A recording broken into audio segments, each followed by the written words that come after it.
Hello kiddos, this is Evans on amateur woodworking. Today on this short video, and we're going to do many more after this, I'm going to actually do a rundown on my woodworking shop in my garage. Now at one time, as a short story, I always thought the table saw was the gateway machine in a man's woodworking shop. Well, later on I'm going to tell you that this is not true. But I'm going to explain to you, or actually give you a little rundown on my table saw. This particular table saw is from Laguna Tool. It's a Platinum Series. This particular table saw is a cabinet saw.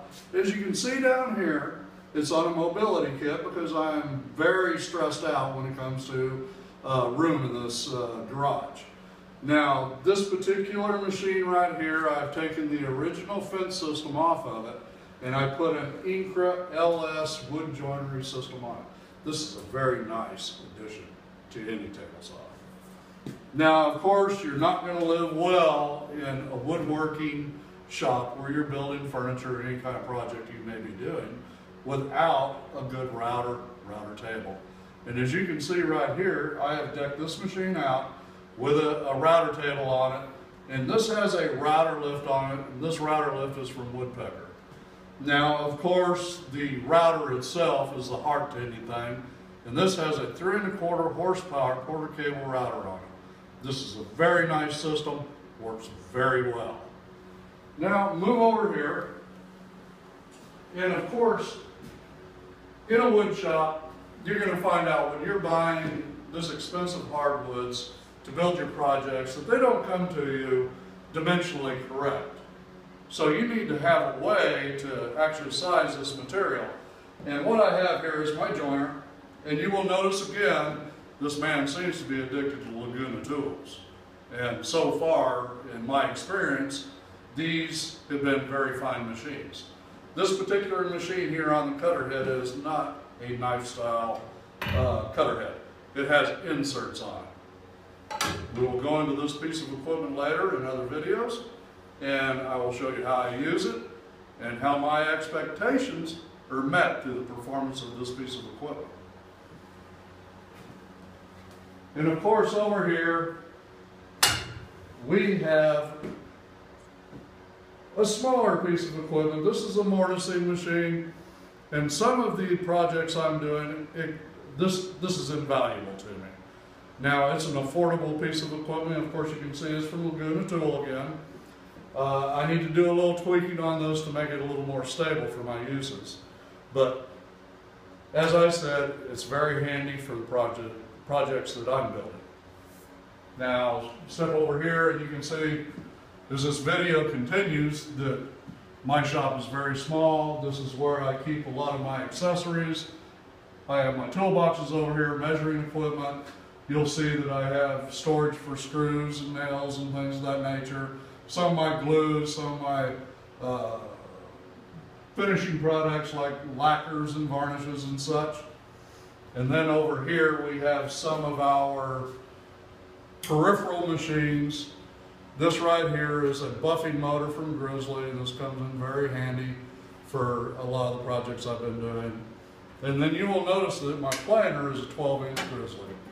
Now, I had some difficulty with this piece of equipment when I first bought it. It's a knife style cutter head on this, it's not inserted. And I had a little difficulty with it, but I've overcame that, and I believe that this is a very fine machine. Over here I have a grinder, or a sander I should say. But we'll talk about that later. What I want to show you now are some of the other saws that I have here. And what we have here is a sliding radial arm saw. I use this piece of equipment for the initial roughing of my material. Comes in very handy, it's very quick, it's very powerful. It's set on basically a common table to my radial arm saw, and of course you guys are going to look at this and say, boy, that's, you know, beginning of the century kind of stuff, you know, 1900s I should say, and I'm not that old.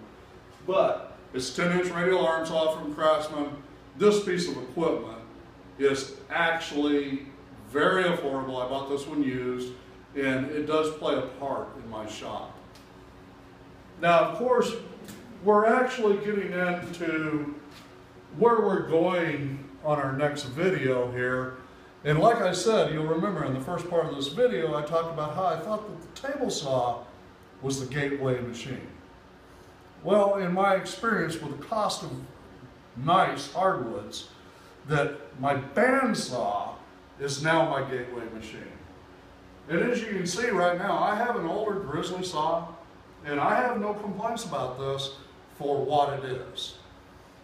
This has been a very useful saw, used within its capabilities. But at this point in time, in this particular small garage shop, I need to have resaw capability to make my projects a little more cost effective.